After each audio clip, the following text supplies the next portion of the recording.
विभुं वेणुनादं चरन्तं दुरन्तं स्वयं लीलया गोपवेशं दधानं गवामृन्दकानन्दनं चारुहासं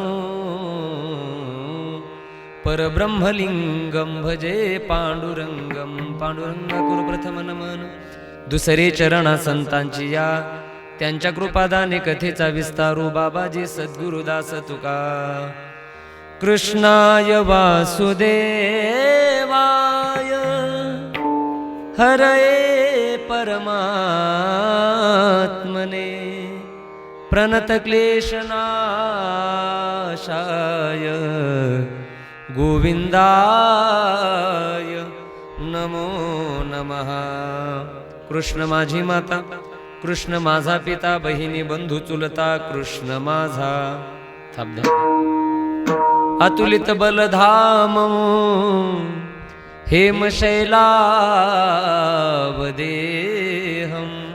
धनुजवन कृशानु ज्ञानी नामाग्रगण्यं सकल गुण निधानं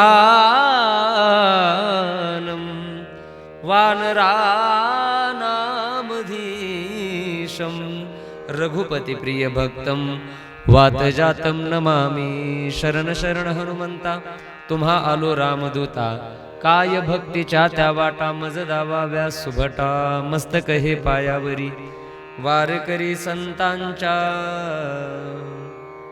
प्रस्तुत प्राप्त प्रसंगी सेवेसाठी निवडलेला अभंग महान भगवत भक्त देहूचे सुप्रसिद्ध साधू या वारकरी संप्रदाय रूपी इमारतीवरचे असणारी कळश अर्थात श्रीमंत संत श्रेष्ठ जगद्गुरु तुकोबारा यांचा अत्यंत गोड चार चरणाचा हा अभंग सेवेसाठी निवडलेला आहे। या अभंगाच्या माध्यमातून श्री संत जगद्गुरु तुकाराम महाराज मानवी जीवनाची इति कर्तव्यता स्पष्ट करत आहेत। महाराज थाप द्या बरं।